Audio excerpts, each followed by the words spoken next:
Consistent speed through the turns. Consistent speed was a hard one. Anyone get any chatter?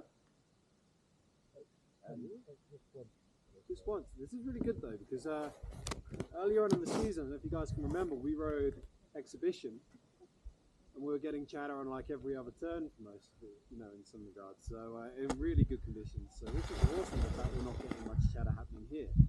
I was seeing some really good things happening. It wasn't kind of moving down the hill. There was an obvious arc of travel to the turns rather than just kind of pivoting the board on the spot. And due to that arc of travel, it was actually moving the board back across the hill nicely as well. I was saying on my chairlift with Wayne and Kieran, one thing I like to think about is the pivot point, where the pivot point on my snowboard is. None of you guys have ever thought about this.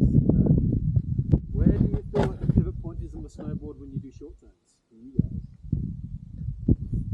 Kind of weird, on the front foot? Yeah. So kind of think about engaging that front foot and then the back foot and kind of pivot around the front foot. So especially when the conditions are a little bit icy, I try and find equal weight on both feet throughout the entirety of the turn. So I try and get that pivot point to happen more from the middle of the board, and I kind of get a little bit of a push and pull from both feet going on to make sure the board pivots from the center of the board rather than the front foot. Does that make sense?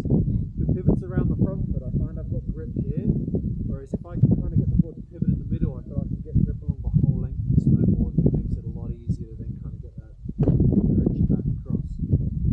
So on the way down here, it's not really knee steering essentially. You kind of got this idea of pushing and pulling just to create that pivotal point.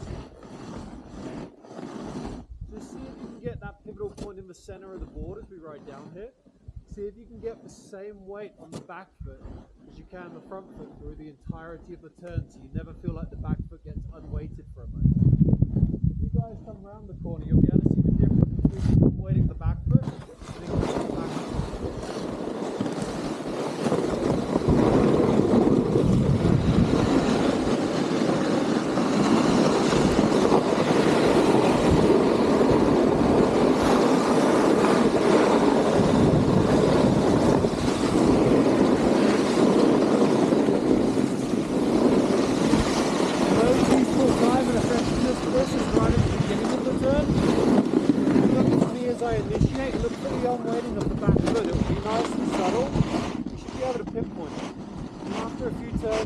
Get rid of that, make sure there's weight on that back foot at the initiation to get a bit more grip as well.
From early in the turns, nice amount of patience. I'm loving it.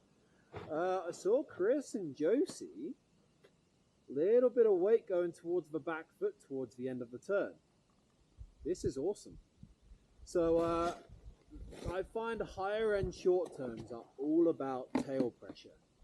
And this isn't anything for level 2, so don't think about this for level 2 teachers or anything like that. This is for you guys to progress in your own riding. That back foot is grip. That back foot is what creates redirection across the hill. The front foot creates pivot, creates steering, guides the board to turn.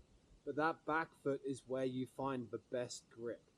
It's kind of like a rear-wheel drive car. It's always faster around the corner than a front wheel or a four-wheel drive car, right?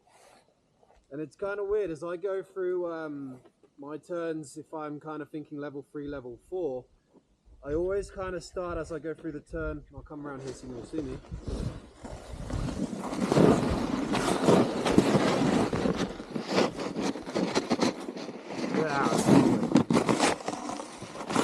Oh, I hate this now. As I kind of come through my turn, I kind of just gently drop my hip. And this is kind of that position I was seeing for Josie and Chris. There was a little bit of more weight going towards that back foot because that's consciously where you're finding that grip to help you redirect yourselves. So let's go for another run down Powder Gulch. On the way down there, keep an idea of feeling equal weight in both feet, but then consciously see if you can find a little bit more weight in the back foot, and I mean just a little bit, towards the end of the turn to help you get that board to move across the hill again. And it's not going to be massive movement because we want to stay centered, right? Even here, I can still change the weight of my feet without moving my body too much. Just see if you can get a little bit more weight onto that back foot by bending into that back foot with the knee and the ankle. If you try and find more grip by extending, you end up in that kind of, we've all seen it, right? That kind of, I call it the A-frame of snowboarding. You end up in that kind of position, that back leg extended. Rather than extending the back leg to find grip, bend into that back knee a little bit more towards the end of the turn. Make sense? Give it a go, see if it feels good.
I'd stop us here because I can do some real turn all the way down.